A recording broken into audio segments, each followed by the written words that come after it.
മഹാനായ ഹസൻ ബസ്രി റളിയല്ലാഹു തആല അൻഹു നോക്കുമ്പോ ഒരാൾ മരണ വീട്ടിലിരുന്ന് കരയുക, ഒരാള് മരണ വീട്ടിലിരുന്ന് കരയുന്നു. മഹാനവറുകൾ ചിരിക്കുകയാ. ചങ്ങായിമാരെ, എന്തോടാ വലത് ഈ വേണോടാ, നിങ്ങളൊക്കെ താഴെ ഇറക്കിയ പാവപ്പെട്ടവന്മാരെ താഴെ ഇറക്കിയിട്ട് പോട്ട്, ഞാനൊന്നും പറയണില്ല. അള്ളാഹു ഈമാൻ നൽകുമാറാകട്ടെ. ഇവരൊക്കെയാണ് നാളത്തെ നിങ്ങളുടെ നാട്ടിലെ സംഘാടകർ. കുഴപ്പമൊന്നുമില്ലല്ലോടാ. മാഷാ അല്ലാഹ്, എല്ലാത്തിനും അടിപൊളി മുടികളൊക്കെയാണ് കേട്ടോ. നല്ല മോഡൽ മുടികളാ. കുഴപ്പമില്ല, അൽഹംദുലില്ലാ. എന്നെ ഒന്നും പറയില്ലപ്പാ. അള്ളാഹു നമ്മുടെ മക്കളെയൊക്കെ നന്നാക്കി തരുമാറാകട്ടെ. അള്ളാഹു നമ്മുടെ മക്കളെയൊക്കെ നന്നാക്കി തരുമാറാകട്ടെ. ഇപ്പോൾ ഒരു ഉസ്താദ് എൻ്റെ അടുക്കൽ വന്നിട്ട് പറഞ്ഞു, ഉസ്താദെ, രാവിലെ ഒരു പെൺകുട്ടി ഒളിച്ചോടി പോകുന്നു. ഒരു പെൺകുട്ടിയെ ഞാൻ ഉപദേശിച്ചു. ഒളിച്ചോടി പോകാൻ തയ്യാറായി നിൽക്കുന്ന പെൺകുട്ടിയെ ഞാൻ ഉപദേശിച്ചപ്പോൾ അവള് പറയാ, ഉസ്താദിന്റെ പണി നോക്കാൻ. ഉണ്ടായിരടാ, ഒരു പെൺകുട്ടി ഒളിച്ചോടി പോകുന്നു. ഒളിച്ചോടിപ്പോയ പെൺകുട്ടിയെ ഉപദേശിച്ചപ്പോൾ, മോളെ നീ അതൊക്കെ ഞങ്ങൾക്ക് അറിയാം, ഉസ്താദിന്റെ പണി നോക്കാൻ. ഇതാ കാലം. ഇന്നത്തെ കാലഘട്ടത്തെക്കുറിച്ച് നമ്മൾ ചിന്തിക്കണം. ഹിജാബും 21 വയസ്സൊക്കെ ആയെന്ന് കേൾക്കുമ്പോൾ കയറും പൊട്ടിച്ചിട്ട് ചാടയല്ല അല്ലേ? കുട്ടികളൊക്കെ വളർന്നുപോയി. ആരെയാ കുറ്റം പറയേണ്ടത് എന്നറിയാത്ത അവസ്ഥയിലേക്ക് ഇന്നത്തെ ഉമ്മത്ത് കടന്നുപോയി. ആരെയാ നമ്മൾ പറയേണ്ടത്? പെൺമക്കൾക്കൊക്കെ അഹങ്കാരത്തിരി കൂടി ഒന്നും പറയാൻ പറ്റത്തില്ല. അതുങ്ങളെ പേടിയാ. എന്തൊക്കെയോ തികഞ്ഞതുപോലെ മക്കൾ ഓരോന്നൊക്കെ ഈ റോഡിൽ കിടന്ന് കാണിക്കുന്നത് കാണുമ്പോൾ സങ്കടം തോന്നുകയാണ്. 10-40 വയസ്സുള്ള പെണ്ണുങ്ങൾ കാണിക്കുന്നതിനേക്കാളും കഷ്ടമാണ് ഈ 10ലും +1 പഠിക്കണ മക്കൾ. അല്ലാ, എന്താ പറമ്പേ, എങ്ങനെ കാണിക്കാൻ? വാപ്പ കാണിക്കണേ, ഉമ്മ കാണിക്കല്ലേ കണ്ടുപിടിക്കുക. ഒരു മകള് ഉമ്മ മൊബൈൽ കൊടുക്കാത്തതിൻ്റെ ഉമ്മയെ തല്ലുന്ന മക്കൾ, ഉമ്മയെ തല്ലുക മക്കൾ. 9ാം ക്ലാസ്സിൽ പഠിക്കുന്ന ഒരു പെൺകുട്ടിയുടെ മൊബൈൽ എടുത്ത് വാപ്പ ഇങ്ങനെ ചുമ്മാതെ നെസ്റ്റ് അടിച്ച് നോക്കി യൂട്യൂബിൽ, എന്താ മോള് കണ്ടിരിക്കണേന്നറിയാൻ.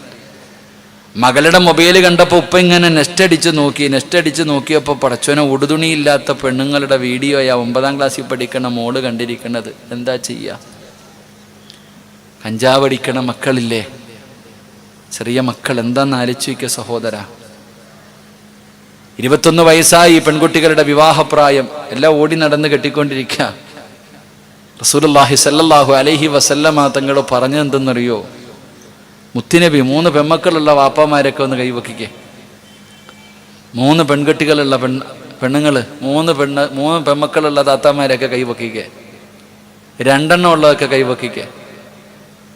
ഒരെണ്ണമെങ്കിലും ഉള്ളത് കൈവക്കിക്കേ. റസൂലുള്ളാഹി സ്വല്ലല്ലാഹു അലൈഹി വസല്ലമ, ഞാനൊക്കെ പെൺകുട്ടി വേണമെന്ന് വല്ല ആഗ്രഹമായിരുന്നു. നമുക്ക് അള്ളാഹു തന്നത് 3 ആമക്കളായിപ്പോയി. അള്ളാഹു 3നെയും നന്നാക്കി തരട്ടെ. ഞാൻ ചിന്തിച്ചെന്തെന്നറിയോ? ഞാൻ ചിന്തിച്ചത്, റസൂലുള്ളാഹി തങ്ങൾ പറഞ്ഞു, ആർക്കെങ്കിലും അള്ളാഹു 3 പെൺമക്കളെ കൊടുത്തു, ആ 3 പെൺമക്കളെ നല്ല നിലയിൽ വളർത്തി വിവാഹം കഴിച്ചു കൊടുക്കുന്ന വാപ്പയ്ക്കും ഉമ്മയ്ക്കും സ്വർഗമുണ്ടെന്നല്ല പറഞ്ഞേ. ഇങ്ങനെ പറഞ്ഞേ, 3 പെൺമക്കളെ നല്ല നിലയിൽ വളർത്തി വിവാഹം കഴിച്ചു കൊടുക്കുന്ന വാപ്പയും ഉമ്മയും സ്വർഗത്തിൽ നാളെ എൻ്റെ കൂടെയാണെന്ന് നബി മുഹമ്മദ് മുസ്തഫ. അവര് നാളെ മുത്തി നബിയുടെ കൂട്ടുകാരാ സ്വർഗത്തില്. നിസ്കരിച്ചവരല്ല, 3 പെൺമക്കളെ വളർത്തി വിവാഹം കഴിച്ചു കൊടുത്ത വാപ്പയും ഉമ്മയും. അപ്പൊ സഹാബത്ത് ചോദിച്ചു, നബി ഈ 2 ഉള്ളവര് ഉണ്ട്, കുഴപ്പമില്ല എന്ന് പറഞ്ഞേ. 2 ഉള്ളവര് കുഴപ്പമില്ല. ഈ ഹദീസ് കേട്ടപ്പോ സത്യം പറഞ്ഞ എനിക്ക് തിരിഞ്ഞില്ല. ഞാനിങ്ങനെ ആലോചിച്ച്, എന്തേ അല്ലാ ഇത്രയും വലിയ പ്രതിഫലം? ഹജ്ജ് ചെയ്തവന് പോലും ഇങ്ങനത്തെ പ്രതിഫലം ഇല്ലല്ലോ. സ്വർഗം ഉണ്ടെന്നേ പറഞ്ഞുള്ളൂ. ഹജ്ജ് ചെയ്തവന് സ്വർഗത്തിൽ എൻ്റെ കൂട്ടുകാരനാണെന്ന് മുത്തുനബി പറഞ്ഞിട്ടില്ല. അപ്പൊ ഇത്രയും വലിയൊരു പ്രതിഫലം ഓഫർ ചെയ്തിരിക്കണം എന്തെന്ന് മനസ്സിലായില്ല. ഇപ്പോഴാ തിരിയണത്. 21 വയസ്സ് വരെ ഒരു പെണ്ണിനെ വളർത്താന്ന് വെച്ചാൽ അതാ ലോകത്തിലെ ഏറ്റവും വലിയ ജിഹാദ്. അള്ളാഹു ഈമാൻ നൽകുമാറാകട്ടെ. 21 വയസ്സ് വരെ കാമുകന് കൊടുക്കാതെ ഇങ്ങനെ കൊണ്ടൊരു പെണ്ണിനെ വളർത്താന്ന് വെച്ചാൽ അതാ മനുഷ്യ ജിഹാദ്. എന്തിനാ യുദ്ധക്കളത്തിൽ പോണേ? പെമ്മക്കളുള്ള വാപ്പമാർക്ക് ഉറക്കമുണ്ടോ? ഉമ്മമാർക്ക് ഉറക്കമുണ്ടോ? അപ്പൊ ഇത് പറഞ്ഞപ്പോ ചില ഉപ്പായും ഉമ്മായും ചിരിക്കുക. അപ്പൊ എനിക്ക് സ്വർഗമുണ്ട്, ഞാൻ 3 എണ്ണത്തിനെ കെട്ടിച്ചു വിട്ടിട്ടുണ്ട്, 2 എണ്ണത്തിനെ കെട്ടിച്ചെന്ന് പറഞ്ഞ് കിട്ടൂല. അപ്പ വളർത്തേണ്ടതുപോലെ വളർത്തണം. അതാ 3 പെൺമക്കളെ അല്ലെങ്കിൽ 2 പെൺകുട്ടികളെ അവരെ പ്രായപൂർത്തിയാകുന്നത് വരെ നല്ലതുപോലെ വളർത്തണം. അരനിക്കറിട്ട് വളർത്തിയിട്ട് കെട്ടിച്ചു വിട്ടിട്ട് കാര്യമില്ല. മുടിയും വളർത്തി തലയിലും ഇല്ല, മാറിലും ഇല്ല, ഒന്നിലും ഇല്ല. ഇങ്ങനെ വളർത്തിയിട്ട് കെട്ടിച്ചു കൊടുത്തു വിട്ട അതിന് സ്വർഗമെന്നല്ല പറയുക, അതിന് വേറെ എന്തെങ്കിലും പറയും. അള്ളാഹു കാക്കുമാറാകട്ടെ. ഇപ്പൊ ചിന്തിക്ക്, ഇത്തിരി പ്രയാസവാ, ഇത്തിരി ത്യാഗമാ. മക്കളെ വളർത്തേണ്ട രീതിയിൽ വളർത്ത്. ഉസ്താദെ ഹിജാബിനെ കുറിച്ച് പറയണമെന്ന് എന്നോട് ഒരാൾ പറഞ്ഞേ. ഒരു ചെറുപ്പക്കാരൻ പറഞ്ഞു, ഉസ്താദ് ഹിജാബിനെ കുറിച്ച് പറയാൻ. ആരോടാടാ പറയണ്ടേ? ഹിജാബ് എന്ന് പറഞ്ഞാൽ എന്താണെന്നറിയാത്ത ഉമ്മത്തിനോടാ ഞാനിത് പറഞ്ഞു കൊടുക്കണ്ടേ? ഇരിക്കണ താത്താമാരിൽ എത്ര പേര് ഹിജാബ് ഇട്ടിട്ടുണ്ട്? ഇരിക്കണ ഒരു 500 എണ്ണം ഇവിടെ ഇരിപ്പുണ്ട്. ഇതിനകത്ത് എത്ര എണ്ണം ഹിജാബ് ഇട്ടിട്ടുണ്ട്? ഈ നിരന്നിരിക്കണ സദസ്സിൽ ഇരിക്കണ നിങ്ങളോട് ഞാൻ ചോദിക്കുക, നമ്മുടെ ഭാര്യമാർ, നമ്മുടെ സഹോദരിമാർ, നമ്മുടെ പെമ്മക്കൾ എത്ര പേരാ ഹിജാബ് ധരിക്കണത്? ഹിജാബ് എന്താണെന്ന് ഇതുവരെ നമുക്ക് തിരിഞ്ഞിട്ടില്ല. അള്ളാഹു ഈമാൻ തരുമാറാകട്ടെ. അതാണ് അതിന്റെ സത്യം. വഅദ് പറയുന്നുണ്ട്, പൊതുവേദിയിൽ കയറി എന്നിട്ട് ഹിജാബിനെ കുറിച്ച് പ്രസംഗിക്കുന്ന ഓന്റെ പെണ്ണുമ്പിള്ള ഹിജാബ് ഇടാറില്ല. ഓനാ പറയണേ. ഹിജാബ് എന്ന് പറഞ്ഞാൽ എന്താണെന്ന് ഇതുവരെ നമുക്ക് മനസ്സിലായിട്ടില്ല. അള്ളാഹു പഠിക്കാൻ ഭാഗ്യം തരുമാറാകട്ടെ. ഞാൻ എന്തിനാ വെറുതെ അത് പറഞ്ഞ് സമയം കളയണേ? വെറുതെ ഇങ്ങനെ സമയം കളയാം. അള്ളാഹു നമുക്ക് ഈമാൻ നൽകുമാറാകട്ടെ. അപ്പൊ എന്താ പറഞ്ഞേ? നമ്മുടെ മക്കൾ, അള്ളാഹു നമ്മുടെ മക്കളെ നന്നാക്കി തരുമാറാകട്ടെ. അള്ളാഹുവിന്റെ പ്രവാചകൻ സ്വല്ലല്ലാഹു അലൈഹി വസല്ലമ തങ്ങൾ പറയുകയാ, നാളെ പടച്ച റബ്ബിന്റെ പരലോകത്തേക്ക് കടന്നു വരുമ്പോ അള്ളാഹുവിന്റെ അർശിന്റെ താഴ്ഭാഗത്തേക്ക് 7 വിഭാഗത്തെ അള്ളാഹു വിളിക്കുകയാണ്. 7 വിഭാഗത്തെ അള്ളാഹു വിളിക്കുകയാണ്. അവരാണ് നാളെ വിഐപികള്. ആ 7 വിഭാഗത്തിൽ ഒരു വിഭാഗം ആരെന്നറിയോ? ഈ സദസ്സിലിരുന്ന് കരയുമെന്ന് തീരുമാനിച്ചവരാ, ദുആ ചെയ്യുന്ന സമയത്ത് കരയുമെന്ന് അഭിനയിച്ചവരാ. അള്ളാഹു ഭാഗ്യം നൽകുമാറാകട്ടെ.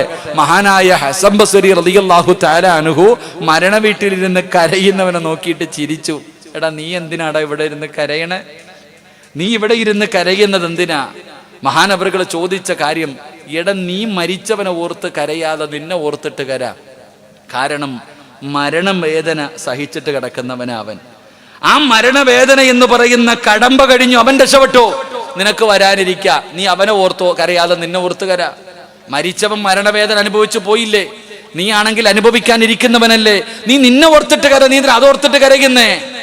എന്റെ പ്രിയപ്പെട്ടവരെ, എനിക്ക് നിങ്ങളോട് പറയാനുള്ളത്, ക്യാൻസർ രോഗിയുടെ അടുക്ക പോയിരുന്ന് കരയും. സത്യത്തിൽ അവന്റെ അടുത്ത് പോയിരുന്ന് കരയാൻ പാടില്ല. അള്ളാഹു ഈമാൻ നൽകുമാറാകട്ടെ. നമ്മളൊക്കെ രോഗികളെ കാണാൻ പോകും. രോഗികളെ കാണാൻ പോയിട്ട് അവന്റെ അടുത്ത് പോയിരുന്ന് കരയാ. പാമ്പ് കടിച്ചവന്റെ തലയിൽ ഇടിവെട്ടി എന്ന് പറയണ പോലെ. എന്താപ്പാ ഞങ്ങളുടെ നാട്ടിൽ പറയും, പടപേടിച്ച് പന്തളത്ത് പോയപ്പോ പന്തം കൊളുത്തിപ്പട.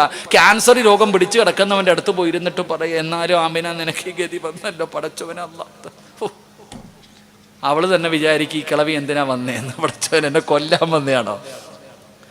നിങ്ങൾ ഈ അടുത്ത് ഈ ഇവിടെ കൊണ്ടറിയില്ല, ഈ ഹോസ്പിറ്റലിൽ നിന്ന് തെള്ളൂല്ലേ, നിങ്ങൾ കൊണ്ടുപോക്കോ വീട്ടിൽ. നിങ്ങൾ വീട്ടിൽ കൊണ്ടുപോക്കാൻ പറഞ്ഞു. പിന്നെ അങ്ങോട്ട് പോയി ഇരുന്നിട്ട് ചുറ്റും ഇരുന്ന് തിരിയും കത്തിച്ച് വെച്ചിട്ട് അങ്ങോട്ട് ഓതലായില്ല. പടച്ചവൻ ആ മനുഷ്യനെ കൊല്ല ചെയ്യാൻ നരച്ചിക്ക്. എടാ, ആശുപത്രിയിൽ നിന്ന് ഡോക്ടർ പറഞ്ഞു, ഇനി മരുന്നൊന്നുമില്ല, നിങ്ങൾ വീട്ടിൽ കൊണ്ടുവരാൻ. സക്കറാത്തിന്റെ അവസ്ഥയിൽ കിടക്കുന്ന ആളുടെ ചാരത്ത് പോയിട്ട് വെള്ള തുണിയൊക്കെ ഇട്ട് കുളിപ്പിച്ച് എല്ലാം കൂടെ അടുത്ത് പോയിരുന്ന് തിരിയും കത്തിച്ച് വെച്ചിട്ട് ഇപ്പം മരിക്കും. സുബ്ഹാനല്ലാഹ്. ഇത് കാണുമ്പോൾ തന്നെ അറ്റാക്ക് വന്നവർ മരിക്കും. സത്യത്തിൽ എന്താ പറഞ്ഞത്? സ്നേഹമുള്ളവർ ഇതൊന്നും വേണ്ടെന്നല്ല. സ്നേഹമുള്ളവർ അടുത്ത് പോയിരുന്ന് ലാ ഇലാഹ ഇല്ലല്ലാഹ് പറഞ്ഞു കൊടുക്കണതാ. എളുപ്പം പറഞ്ഞു വിടാനാ. ഇങ്ങനെ നോക്കിയിരിക്കും, മരിച്ചില്ല. സക്കറാത്തിന്റെ അവസ്ഥയിൽ നിങ്ങൾ ആലോചിക്കണം. ഞാൻ എൻ്റെ അനുഭവം ഞാൻ പറയാം. ഒരു ഉപ്പാനെ കൊണ്ടുവന്നു, എന്നെ വീട്ടിൽ കൊണ്ടുവന്ന് മക്കളെല്ലാവരും അടുത്ത് ഇങ്ങനെ ഇരിക്കുന്നുണ്ട്.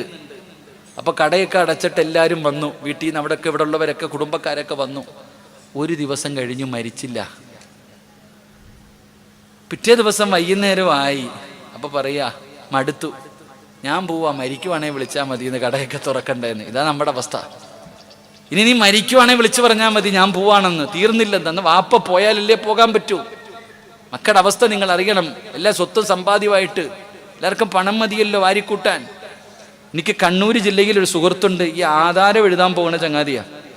അദ്ദേഹത്തിന്റെ വീട്ടിൽ യാദൃശികമായി പോയി കാപ്പ് കുടിച്ചിട്ട് ഇങ്ങനെ നിൽക്കുമ്പോൾ പെട്ടെന്നൊരു കോള് വന്നു. ഒരു മകളാ വിളിച്ചേ. അയക്കാനോട് ചോദിച്ചു, വാപ്പ മരിച്ചു കഴിഞ്ഞാൽ പെൺകുട്ടികൾക്ക് ഉപ്പാടെ സ്വത്തിൽ എത്രയാണ് അവകാശം? അപ്പം അദ്ദേഹം പറഞ്ഞു കൊടുത്തു, ഇത്ര ശതമാനം ആണുങ്ങൾക്ക്, ഇത്ര ശതമാനം പെണ്ണിന്. അപ്പം ഈ മനുഷ്യൻ ചോദിച്ചു, ആധാരം എഴുതാൻ എൻ്റെ അടുത്ത് വരൂല്ലേ?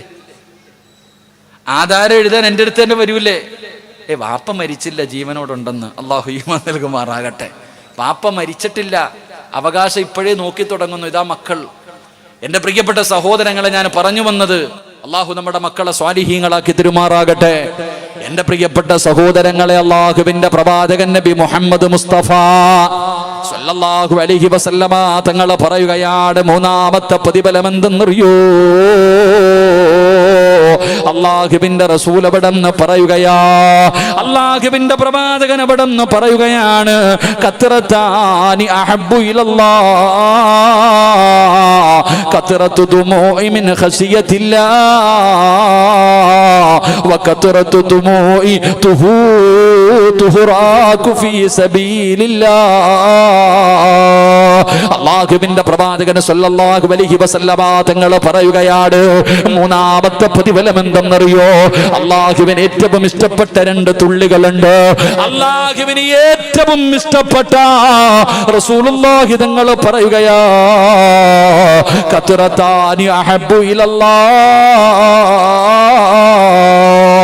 ഈ പ്രപഞ്ചത്തിന്റെ അധിപനായ പടച്ചറബ്, ഈ ലോകത്തിന്റെ അധിപനായ പടച്ചറബ്, ആ പടച്ചറബിന് ഇഷ്ടപ്പെട്ട 2 തുള്ളികൾ, 2 തുള്ളികൾ അല്ലാഹുവിന് വലിയ ഇഷ്ടമാണ്. ഒന്നാമത്തെ തുള്ളി ഏതെന്നറിയോ? ഷഹീദിന്റെ ശരീരത്ത് നിന്ന് താഴെ വീഴുന്ന രക്തത്തുള്ളിയാ. ഒന്നാമത്തെ തുള്ളി രക്തമേതെന്നറിയുമോ? മഹാനായ സയ്യിദുനാ ഹംസ റളിയല്ലാഹു തആല അൻഹു തുടങ്ങുന്ന, പടച്ചവനെ, ബദറിലും ഉഹദിലും ഹംദക്കിലും ഖൈബറിലും തബൂക്കിലും യർമൂക്കിലും അല്ലാഹുവിന്റെ ദീനിന് വേണ്ടി പോരാടി വീരമൃത്യു വരിച്ച ശുഹദാക്കളുണ്ടല്ലോ, ആ ശുഹദാക്കളുടെ ശരീരത്തിൽ നിന്ന് അള്ളാന്റെ ദീനിന് വേണ്ടി ഷഹീദാകുമ്പോ അവരുടെ ശരീരത്തിൽ നിന്ന് താഴേക്ക് വീടുന്ന രക്തത്തുള്ളിയുണ്ടല്ലോ, അത് അല്ലാഹുവിന് വല്ലാത്ത ഇഷ്ടമാ. എന്റെ പ്രിയപ്പെട്ട പെങ്ങള്, മഹദിയായ സുമയ്യ ബീബി റളിയല്ലാഹു തആല അൻഹ, ആ സുമയ്യ ബീബി റളിയല്ലാഹു തആല അൻഹയെ പടുത്ത് കിടക്കുന്ന മലരാരുണ്യത്തിൽ മലർത്തി കിടത്തിയിട്ട് തന്റെ ഗുഹ്യഭാഗത്തേക്ക് പഠിപ്പിച്ച കമ്പി അവിടെന്ന് കുത്തിയിറക്കിയിട്ട് സുമയ്യ ബീബിയുടെ ഗുഹ്യഭാഗത്ത് നിന്ന് പച്ചയിറച്ചി ഇങ്ങനെ കുത്തി വലിച്ചെടുത്തപ്പോ ആ മഹദിയുടെ പച്ചയിറച്ചിയിൽ നിന്ന് ഒലിച്ചു വീണ രക്തമുണ്ടല്ലോ, ആ രക്തം അല്ലാഹുവിന് വല്ലാത്ത ഇഷ്ടമുള്ള രക്തമാ.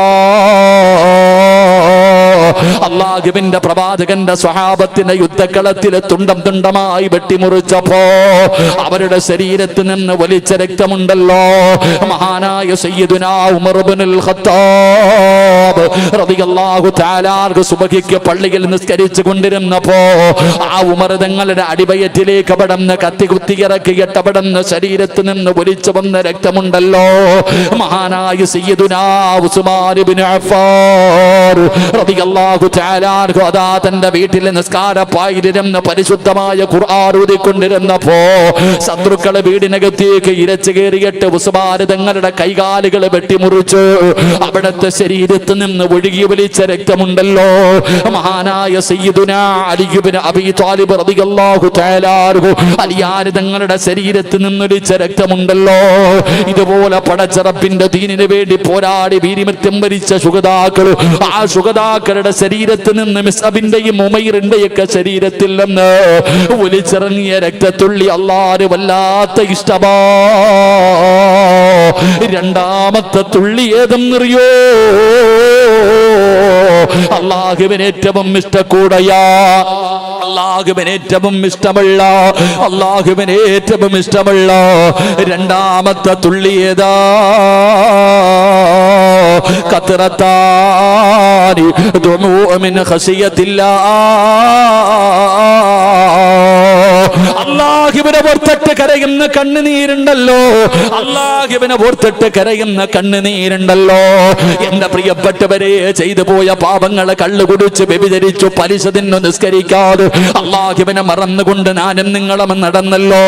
ആ ചെയ്തു പോയ പാപങ്ങൾ മുഴുവനും പടച്ചറപ്പിന്റെ ദർബാറിലേക്ക് ഇരു കരങ്ങൾ ഉയർത്തിയിട്ട് ദുആ ചെയ്യുമ്പോ പറ്റിപ്പോയല്ല പടച്ചവരെ, ജീവിതത്തിൽ ചെയ്തു പോയല്ലോ എന്നോർത്തുകൊണ്ട് ഒരു തുള്ളി കണ്ണുനീര് നിങ്ങളുടെ കണ്ണിൽ നിന്ന് താഴെ വീണാൽ നിങ്ങൾക്ക് ആർക്കെങ്കിലും കരയാകിടഞ്ഞാൽ അത് അല്ലാഹുവിന് ഇഷ്ടപ്പെട്ടതാണ്. രോഗം വന്ന് കരയുന്നതല്ലോ, മരണ വീട്ടിലിരുന്ന് കരയുന്നതല്ലോ, കടം വന്നപ്പോ കരഞ്ഞതല്ലോ, മക്കളെ മരിച്ചപ്പോ കരഞ്ഞതല്ലോ, താങ്ങാൻ കഴിയാത്ത ജീവിതത്തിൽ വേദനകൾ വന്നപ്പോ കരഞ്ഞതല്ലോ, ജീവിതത്തിൽ പറ്റിപ്പോയ പാപങ്ങൾ ഓർത്തിട്ട് പടച്ചറപ്പിനെ പേടിച്ചുകൊണ്ട് ഒരു തുള്ളി കണ്ണുനീര് നിങ്ങളുടെ കണ്ണിൽ നിന്ന് താഴെ വീടാ. എന്റെ പ്രിയപ്പെട്ട ചെറുപ്പക്കാരാ, രക്ഷപ്പെട്ടടാ പൊന്നുമോര്. ആ കണ്ണുനീര് അല്ലാഹുവിന് വല്ലാത്ത ഇഷ്ടമുള്ളതോ, ആ കണ്ണുനീര് പടച്ചിറപ്പിന് വല്ലാത്ത ഇഷ്ടമുള്ളതോ. എന്റെ പ്രിയപ്പെട്ടവര് പറയും, ഉസ്താദേ അല്ലാഹു എന്നെ വല്ലാതെ കണ്ണുനീര് കുടിപ്പിക്കുന്നുണ്ട്. ഒരിക്കലും അങ്ങനെ പറയരുത്, ഒരിക്കലും നിങ്ങൾ അങ്ങനെ പറയരുത്.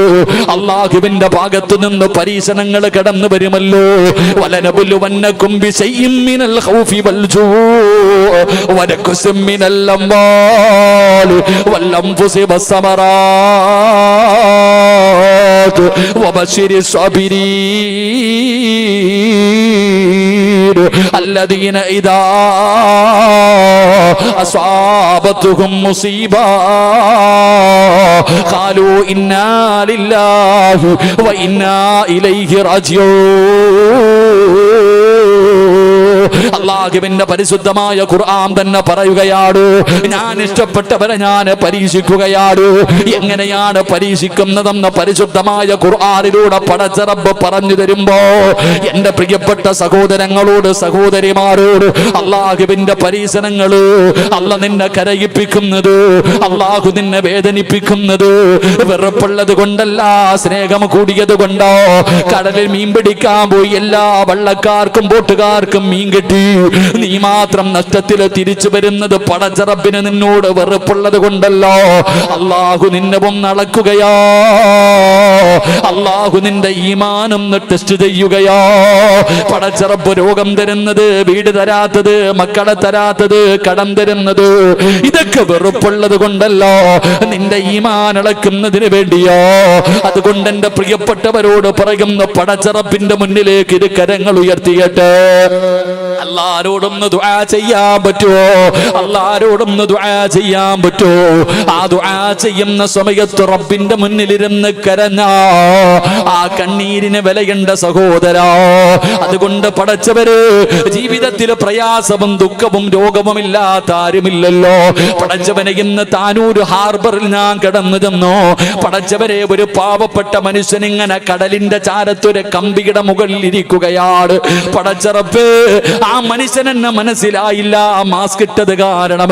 അവസാനം എന്റെ ശബ്ദം കേട്ടപ്പോ കൂടെയുള്ളവരോട് ചോദിച്ചു, സിറാജ് ഉസ്താദല്ലേ? പടച്ചവനെ, എന്റെ ചാരത്ത് വന്നിട്ട് കരയുകയാ. ഉസ്താദേ, 7 വർഷമായിട്ട് ഞാൻ ഡയാലിസ് ചെയ്തുകൊണ്ടിരിക്കുകയാണ്. 1 സെന്റ് ഭൂമി പോലും എനിക്കില്ല. പടച്ചവരെ, എനിക്കൊരു സെന്റ് ഭൂമിയെങ്കിലും വേണം ഉസ്താദ്. എനിക്ക് ദുആ ചെയ്യട്, എനിക്ക് ദുആ ചെയ്യട്. ആ മനുഷ്യൻ പൊട്ടിക്കരഞ്ഞുകൊണ്ട് അദ്ദേഹത്തിന്റെ കണ്ണ് നിറഞ്ഞൊഴുകുന്നത് കണ്ടു. അല്ലാഹുവേ, ശിവ കൊടുക്കണേ തമ്പുരാന്, സമാധാനം കൊടുക്കണേ തമ്പുരാന്. വണ്ടിയിലേക്ക് കയറുമ്പോ ഒരു പാവപ്പെട്ടവൻ നിന്നിട്ട് എന്നെ മാറ്റി നിർത്തിയിട്ട് പറഞ്ഞു, ഉസ്താദ്, 10-15 വയസ്സുള്ള ഒരു പൊന്നുമോളുണ്ട് ഉസ്താദ്, എന്റെ പൊന്നുമോക്ക് വേണ്ടി ദുആ ചെയ്യട്. അവൾക്കൊന്നും അറിയില്ല, ബാത്റൂമിൽ കൊണ്ടുപോകുന്നത് ഭാര്യയാണ്. പടച്ചവരെ, എല്ലാ കാര്യങ്ങളും നോക്കുന്നത് എന്റെ ഭാര്യയാണ്. എന്റെ ഭാര്യയുടെ കണ്ണടഞ്ഞാ പിന്നെ എന്ത് ചെയ്യും ഉസ്താദ്? ഇതുപോലെ പരാതി പറയുന്നവർ എന്റെ പ്രിയപ്പെട്ടവരെ, എന്തെല്ലാം പരീക്ഷണങ്ങളാണ്, എന്തെല്ലാം വലിയ പരീക്ഷണമാണ്. പടച്ചവനെ, കൂട്ടായിയുടെ പരിസരത്തുള്ള സഹോദരൻ കടലിൽ മീൻ പിടിക്കാൻ പോയപ്പോ ആ മനുഷ്യനൊന്ന് വീണതാ. പടച്ചവനെ, 2 ദിവസം കൂടുമ്പോ 1 ലക്ഷം രൂപ വേണം. ഒരു ബോധവുമില്ലാതെ വെന്റിലേറ്ററിൽ മുകളിൽ കിടക്കുകയാണ്. കുടുംബം വല്ലാത്ത പ്രയാസത്തിലാണ്. അല്ലാഹുവേ ശിഫ കൊടുക്കണേ അല്ലാ, രക്ഷപ്പെടുത്തണേ അല്ലാ. ആ പൊന്നുമോളോട് കരുണ കാണിക്കണേ അല്ലാ. കിഡ്നി തകർന്ന മനുഷ്യന്റെ പാവങ്ങൾ പൊറുക്കണേ അല്ലാ. എന്റെ പ്രിയപ്പെട്ടവരെ, ജീവിതത്തിന് വിലയില്ലാത്തതാ. എപ്പോഴെവിടെ വെച്ചാണ് എന്ത് സംഭവിക്കുന്നതെന്നറിയില്ല. എന്റെ ഒരു പ്രിയ കൂട്ടുകാരൻ, എനിക്കറിയുന്ന പരിചയമുള്ള ഒരാള്, പടച്ചവന് 22 വയസ്സ് പ്രായമുള്ള ഒരു കുഞ്ഞുണ്ട്. 24 വയസ്സുള്ളവനാട്. വീടിന്റെ മുകളിൽ കയറിയപ്പോ സെൻസൈഡിൽ അതാ പുല്ല് കിടക്കുകയാ.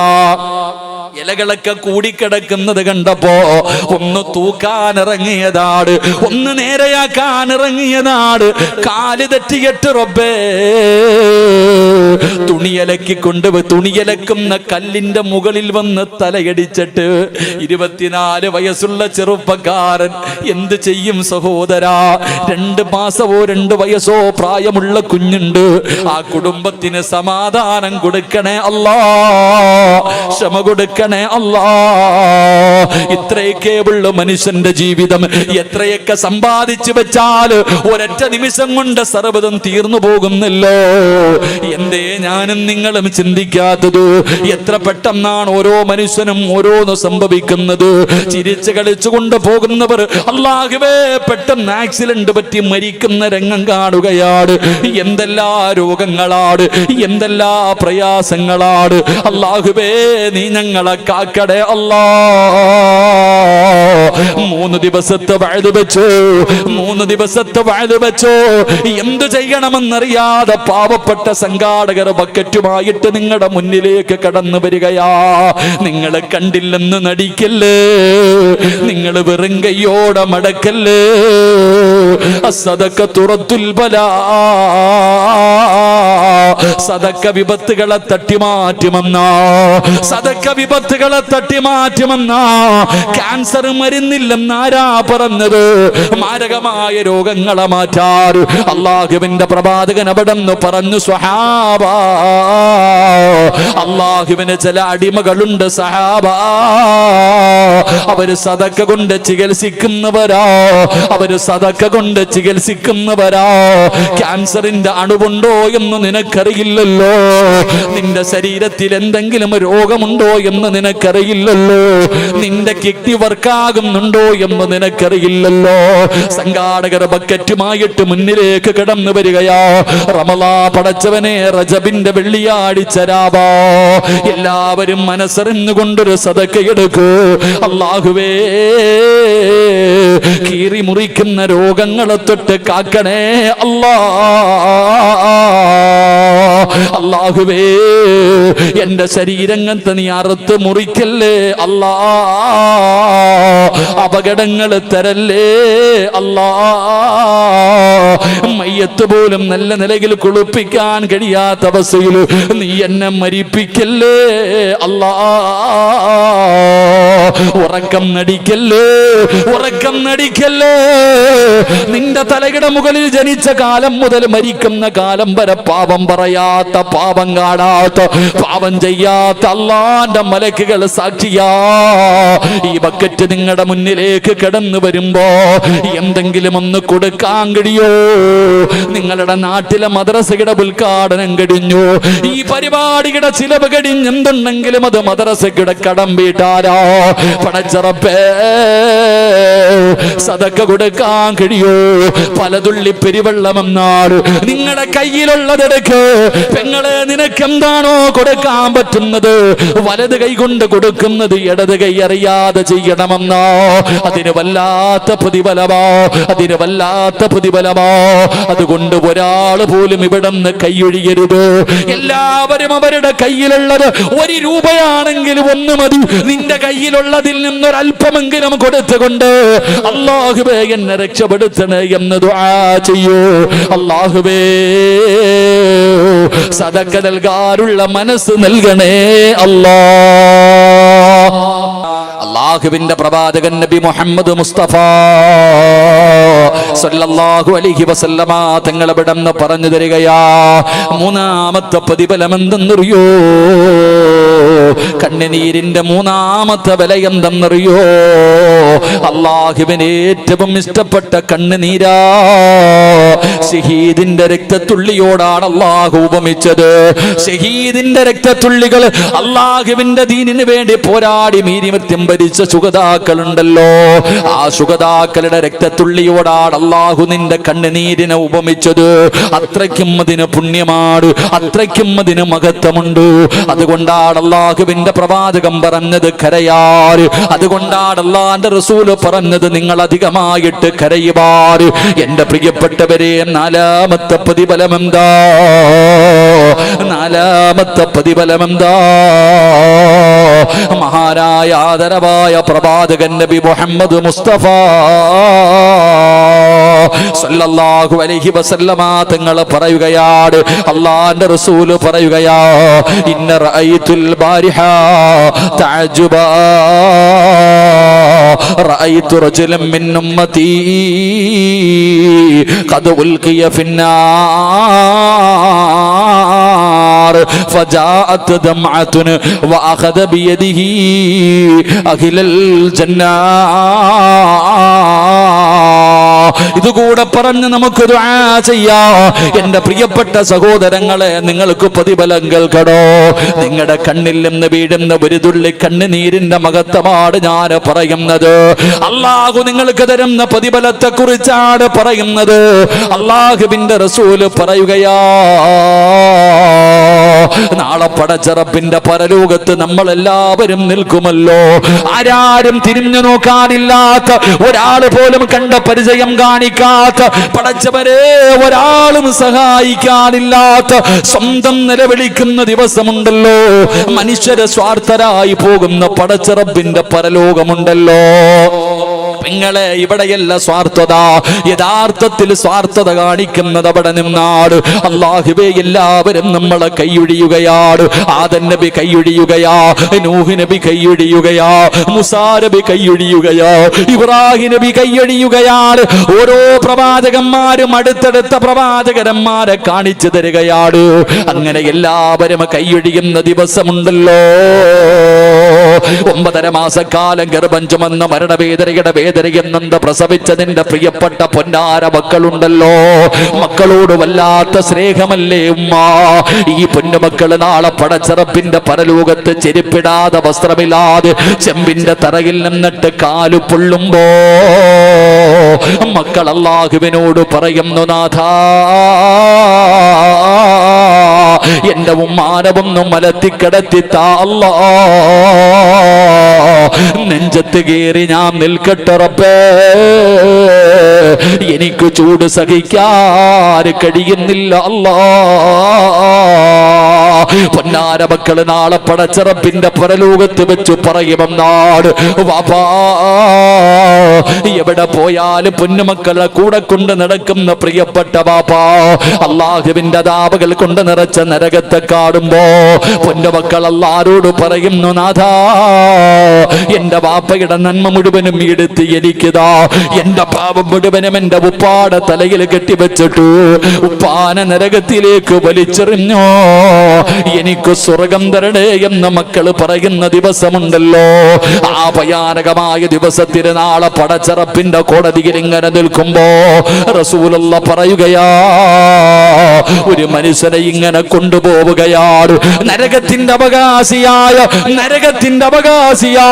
ഒരു ചെറുപ്പക്കാരനെ ഇങ്ങനെ കൊണ്ടുപോവുകയാണ്. ഒരു മനുഷ്യനെ ഇങ്ങനെ കൊണ്ടുപോവുകയാണ്. കരയണം ചെറുപ്പക്കാരാ, കരയണമടാ ചെറുപ്പക്കാരാ. ഇതാരും കാണാനല്ലല്ലോ. നിന്റെ ഉപ്പയും നിന്റെ ഉമ്മയും നിന്റെ കൂടപ്പറപ്പും നിന്റെ കൂട്ടുകാരും ഒരാളും കാണാനല്ലല്ലോ. ആരും കാണാതെ കരയണമടാ, ആരും കാണാതെ കരയണമടാ. എന്ത് പ്രതിഫലമാണെന്നറിയുവോ ചെറുപ്പക്കാരാ? ഈ കരയുന്നതിന്റെ പ്രതിഫലം നിനക്കറിയോ? റബ്ബിന്റെ മുന്നിൽ കരയടാ പൊന്നുമോനെ, രക്ഷപ്പെടുമടാ പൊന്നുമോനെ. അള്ളാഹുവിന്റെ റസൂല് പറയുകയാണ്, പെങ്ങളെ സീരിയൽ കണ്ട് കരയില്ലേ ഉമ്മ? സീരിയൽ കാണുമ്പോ ഒരു പെണ്ണ് കരയുന്നത് കാണുമ്പോ നിന്റെ കണ്ണ് നിറയുമല്ലോ. നീ മരണത്തെ ഓർക്കാത്തതെന്താ? നീ കബറിനെ ഓർക്കാത്തതെന്താ? നീ എന്തേ ശിക്ഷയെ കുറിച്ച് ഓർക്കാത്തത്? കബറിന്റെ ഇരുട്ടിനെ കുറിച്ച് ഓർക്കാത്തത്? മരണവേദനയെ കുറിച്ച് ഓർക്കാത്തത്? നരകത്തെ കുറിച്ച് ഓർക്കാത്തത്? നാളെ അള്ളാടെ മുന്നിൽ പോയി നിന്ന് കണക്ക് പറയുന്ന ദിവസത്തെ കുറിച്ച് ഓർക്കാത്തതെന്താ? കരയാൻ കഴിയുന്നില്ലല്ലോ എന്റെ പ്രിയപ്പെട്ട പെങ്ങളെ, എന്റെ പ്രിയപ്പെട്ട വാപ്പാ, കരയണം വാപ്പാ. അള്ളാഹു തരുന്ന പ്രതിഫലം എന്തെന്നറിയോ? കണ്ണീരിന്റെ വില നിനക്കറിയോ? നിന്നെ കണ്ടല്ലേ നിന്റെ മക്കള് പഠിക്കുന്നത്. പണ്ടത്തെ ഉപ്പമാര് ഭാര്യയെയും മക്കളെയും വിളിച്ചിരുത്തി വെള്ളിയാഴ്ച രാവിലെ യാസീൻ ഓതിയിട്ട് മരിച്ചുപോയ വാപ്പയ്ക്കും ഉമ്മയ്ക്കും കുടുംബക്കാർക്കും വേണ്ടി കരഞ്ഞുകൊണ്ട് ദുആ ചെയ്യുമായിരുന്നു. അങ്ങനെ ഒരു കാലം നമുക്ക് പണ്ടുണ്ടായിരുന്നു. ഇന്നില്ലല്ലോ. ഇന്നെല്ലാവരും സീരിയലിന്റെ മുന്നിലിരുന്ന് കരയുന്നത് കാണുകയാ. പ്രായം ചെന്ന ഉമ്മയും ഉമ്മുമ്മയും ടിവിയുടെ ഫ്രണ്ടിലിരുന്ന് കരയുന്നതാ മക്കള് കാണുന്നത്. പിന്നെ എങ്ങനെയാ സഹോദരാ, എന്റെ പ്രിയപ്പെട്ട ബാപ്പമാരേ, മഹാനായ സാബിത്ത് ബിൻ അസ്അദ് റളിയല്ലാഹു തആല അൻഹു, നിങ്ങൾക്കറിയുമോ മഹാനവറുകളുടെ ചരിത്രം? നിങ്ങൾക്കറിയുമോ മഹാനായ സാബിത്ത് ബിൻ അസ്അദ് റളിയല്ലാഹു തആല അൻഹു മഹാനവറുകൾ അവിടെ നിന്ന് മരണപ്പെടുകയാണ്. അല്ലാഹുവേ, അവിടുത്തെ ജനാസ അല്ലാഹുവെ പേടിച്ച് നടന്നിരുന്ന ഒരു മഹാനവറുകൾ അവിടെ നിന്ന് മരണപ്പെടുകയോ. മഹാനവറുകൾ അവിടെ നിന്ന് മരണപ്പെടുകയാണ്. മയ്യത്ത് കൊണ്ടുപോയി കുളിപ്പിച്ച് നിസ്കാരം കഴിഞ്ഞ് പള്ളിപ്പറമ്പിൽ കൊണ്ടുപോയി ഖബറടക്കി. അല്ലാഹുവേ, 2 ദിവസം കഴിഞ്ഞപ്പോ സുബഹി നമസ്കരിക്കാ പള്ളിയിൽ വന്ന സാബിത്ത് ബിൻ അസ്അദിന്റെ കൂട്ടുകാര് പറയുകയാ, ഇന്നലെ രാത്രി ഞാനൊരു സ്വപ്നം കണ്ടു. എല്ലാ കൂട്ടുകാരും പറയുന്നു, ഞങ്ങൾ ഇന്നലെ ഒരു സ്വപ്നം കണ്ടു. മഹാനവറുകൾ ഖബറിനകത്തിരുന്ന് ചിരിക്കുകയാണ്. നിസ്കാര പായിലിരിക്കുന്നത് പോലെ ഖബറിന്റെ അകത്തിങ്ങനെ ചാരിയിരുന്ന് ചിരിക്കുന്നതായി. റബ്ബേ, നിസ്കാര പായിലിരിക്കുന്നത് പോലെ എവിടെന്ന് സ്വപ്നം കാണുകയാണ്. ഒരാള് മാത്രമല്ല, എല്ലാ കൂട്ടുകാരും മരിച്ചതിന് ശേഷം അവിടെന്ന് സ്വപ്നം കാണുകയാ. എല്ലാവരും പരസ്പരം പറയാ തുടങ്ങി, അങ്ങനെ എന്തെങ്കിലും ഒന്നുമില്ലാതെ ഒരിക്കലും ഇങ്ങനെ സംഭവിക്കില്ലല്ലോ. എല്ലാവരും കൂടെ മഹാനവറുകളുടെ വീട്ടിലേക്ക് കടന്നു പോവുകയാണ്. സാബിത്ത് ബിൻ അസ്അദിന്റെ വീട്ടിലേക്ക് കടന്നു ചെന്നു. പ്രിയപ്പെട്ട മകളോട് ചോദിക്കുന്നു, മോളെ, ഞങ്ങളെല്ലാവരും നിന്റെ വാപ്പപ്പള്ള നിന്റെ വാപ്പയെ സ്വപ്നം കണ്ടു. മരിച്ചുപോയ വാപ്പ ഖബറിനകത്ത് നിസ്കാരപ്പായിലിരിക്കുന്ന രംഗമാ കാണുന്നത്. ഞങ്ങളെ നോക്കിയിട്ട് ചിരിക്കുന്ന രംഗമാണ് ഞങ്ങൾ കാണുന്നത്. എന്താ നിങ്ങളുടെ ഉപ്പയ്ക്ക് ഇങ്ങനെ വരാറുള്ള കാരണമെന്താ? സാബിത്ത് ബിൻ അസ്അദ് എന്ന് പറയുന്ന മഹാനവറുകളുടെ പൊന്നുമോളോട് ഉപ്പാന്റെ കൂട്ടുകാരി വന്നിട്ട് ചോദിക്കുമ്പോ പൊന്നുമോള് പറഞ്ഞു കൊടുത്ത മറുപടി എന്തെന്നറിയോ? ഞാൻ എല്ലാ ദിവസവും സുബഹി നമസ്കാരത്തിന് എന്നെ ആരും വിളിക്കാറില്ല. മഹാനവറുകളുടെ പൊന്നുമോള് പറഞ്ഞു കൊടുക്കുകയാ, വർഷങ്ങളായിട്ട് എന്നെ സുബഹി നമസ്കാരത്തിന് വേണ്ടി ഒരാളും വിളിക്കാറില്ല. ഞാൻ സ്വന്തമായിട്ടാണ് എഴുന്നേക്കുന്നത്. എങ്ങനെയാ എഴുന്നേക്കുന്നതെന്നറിയോ? എന്റെ ഉപ്പാന്റെ കരച്ചില് കേട്ടട്ടാ. പൊന്നുപോലെ പറയുകയാ, ഞാൻ എല്ലാ ദിവസവും രാവിലെ തഹജ്ജുദ് നിസ്കരിക്കുന്നതിന് വേണ്ടി, സുബഹിക്ക് വേണ്ടി ഞാൻ എഴുന്നേക്കുന്നത് എങ്ങനെയെന്നറിയോ? എന്റെ ഉപ്പ നിസ്കാരപ്പായിരുന്ന് കരയുന്ന ശബ്ദം കേട്ടട്ടാ. എന്റെ ഉപ്പ നിസ്കാരപ്പായിലിരുന്നിട്ട് തഹജ്ജുദ് നിസ്കാരം കഴിഞ്ഞ് മുസല്ലയിലിരുന്നിട്ട് റബ്ബിനെ ഓർത്തിട്ട് കരയുന്ന തേങ്ങല് കേട്ടട്ടാട് ഞാൻ എല്ലാ ദിവസവും സുബഹി നമസ്കരിക്കുന്നതിന് വേണ്ടി എഴുന്നേക്കുന്നതെന്ന് സാബിത്ത് ബിൻ അശ്അരി റളിയല്ലാഹു തആല അൻഹുവിന്റെ പൊന്നുമോൾ അവിടെന്ന് പറയുമ്പോ ഈ സദസ്സിലിരിക്കുന്ന ഉമ്മ, നീ ദുആ ചെയ്യുമ്പോ കരയുകയല്ല, നിസ്കരിക്കുമ്പോ കരയുകയല്ല, പടച്ചവനെ സീരിയൽ കണ്ടിട്ട് കരയുന്ന കണ്ണുനീര് കണ്ടട്ടാ നിന്റെ പൊന്നുമക്കള് വളരുന്നത്. പണ്ട് നിന്റെ വാപ്പ നിന്നെ പുറകിൽ പിടിച്ചിരുത്തിയിട്ട് ദുആ ചെയ്യുമ്പോ കരയുമായിരുന്നില്ലേ? ഉപ്പ കരഞ്ഞപ്പോ നീയും കൂടെ കരഞ്ഞവനല്ലേ? എന്തേ അതൊക്കെ നീ മറന്നുപോയത്? എന്തേ അതൊക്കെ നീ മറന്നുപോയത്? ആ ദുആയല്ലേ നിന്റെ വീടിന്റെ ഐശ്വര്യം, അതായിരുന്നല്ലോ നിന്റെ വീടിന്റെ ഏറ്റവും വലിയ സമാധാനം. അതുകൊണ്ട് എന്റെ പ്രിയപ്പെട്ടവരോട് പറയുകയാണ്, കരയണേ സഹോദരാ. പ്രതിഫലമെന്തെന്നറിയോ? പ്രതിഫലമെന്തെന്നറിയോ? അള്ളാഹുവിന്റെ പ്രവാചകനവിടെന്ന് പറയുകയാണ്, നാളെ പടച്ച റബ്ബിന്റെ പരലോകത്ത് വെച്ച് അതാ ഒരു മനുഷ്യനെ നരകത്തിലേക്ക് കൊണ്ടുപോവുകയാ. അതാ ഒരു മനുഷ്യനെ നരകത്തിലേക്ക് കൊണ്ടുപോവുകയാ. അള്ളാഹുവേ, നരകത്തിലേക്ക് കൊണ്ടുപോകുമ്പോ സബാനിയത്തിന്റെ മലക്കുകൾ ദാ നരകത്തിന്റെ ചങ്ങലയിൽ കെട്ടിവലിച്ചിട്ട് ഒരു മനുഷ്യരെ ഇങ്ങനെ നരകത്തിലേക്ക് കൊണ്ടുപോവുകയാണ്. ആ മനുഷ്യൻ കിടന്ന് നിലവിളിക്കുകയാണ്. നരകത്തിലേക്ക് കൊണ്ടുപോകുമ്പോ റസൂലുള്ള പറയുകയാ, ഫജാഅതു ദമഅതുന്, നീ കരഞ്ഞ കണ്ണുനീരുണ്ടല്ലോ, ഇന്നീ സദസ്സിലിരുന്ന് കൊണ്ട് ദുആ ചെയ്യുന്ന സമയത്ത് നീ കരഞ്ഞാൽ നിന്റെ കണ്ണുനീരിൽ നിന്റെ കണ്ണിൽ നിന്ന് താഴേക്ക് വീഴുന്ന കണ്ണുനീരുണ്ടല്ലോ, അല്ലാഹുവേ അത് നിന്നെ മറക്കൂല. ആ കണ്ണുനീര് നിന്നെ മറക്കൂല. നിന്റെ വാപ്പ നിന്നെ മറക്കാ, നിന്റെ ഉമ്മ നിന്നെ മറക്കാ, നിന്റെ ഭാര്യ നിന്നെ മറക്കാ, നിന്റെ മക്കള് നിന്നെ മറക്കാ, നിന്റെ കൂടപ്പിറപ്പ് നിന്നെ മറക്കാ. പെങ്ങളെ, നിന്റെ കണ്ണിൽ നിന്ന് താഴെ വീഴുന്ന കണ്ണുനീര് നിന്നെ മറക്കൂല. ഏത് കണ്ണുനീരെന്നറിയോ? അല്ലാഹുവിനെ ഭയന്നുകൊണ്ട് നീ ദുആ ചെയ്യുന്ന സമയത്ത് കരഞ്ഞ കണ്ണുനീരുണ്ടല്ലോ, നാളെ നിന്നെ നരകത്തിന്റെ മലക്കുകള്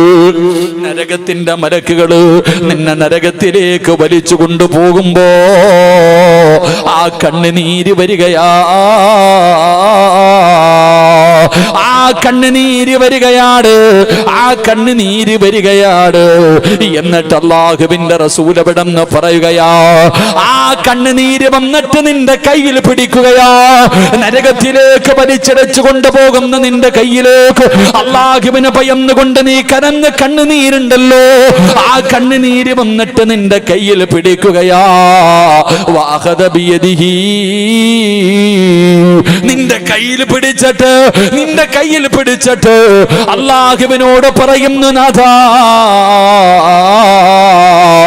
അല്ലാഹുവേ, ഇവനെ നരകത്തിലേക്ക് വലിച്ചെറിയരുത്. ഇവൻ നരകത്തിന്റെ അവകാശിയല്ല. ഇവനെ രക്ഷപ്പെടുത്തണം പടച്ചവരെ, ഇവനെ രക്ഷപ്പെടുത്തണം പടച്ചവരെ. ഇവൻ നിന്നെ ഓർത്ത് കരഞ്ഞവനാട്. അതുകൊണ്ട് ഇവന് നരകം കൊടുക്കാൻ പറ്റൂല. ഇവനെ നരകത്തിലിട്ട് കരിക്കാൻ പറ്റൂല. ഇവൻ നരകത്തിന്റെ അവകാശിയല്ലോ. നീ കരഞ്ഞ കണ്ണുനീര്, നിന്റെ കണ്ണിൽ നിന്ന് പിടിച്ച കണ്ണുനീര്, ദുആ ചെയ്തപ്പോ കരഞ്ഞ കണ്ണുനീര്, പാവങ്ങളോർത്ത് കരഞ്ഞ കണ്ണുനീര്, മരണത്തെ കുറിച്ചോർത്ത് കരഞ്ഞ കണ്ണുനീര്, പരലോകത്തെ കുറിച്ചോർത്ത് കരഞ്ഞ കണ്ണുനീര്, നരകത്തിന്റെ ഭയാനകമായ ശിക്ഷകളെ കുറിച്ച് നീ ഓർത്ത് കരഞ്ഞ കണ്ണുനീരുണ്ടല്ലോ, ഈ കണ്ണുനീര് നിന്റെ കയ്യിൽ പിടിച്ചിട്ട് പറയുകയാ, ഇല്ല അല്ലാ, ഇല്ല അല്ലാ, ഇവന് സ്വർഗം കൊടുക്കണേ അല്ലാ, അഖിലൽ ജന്ന.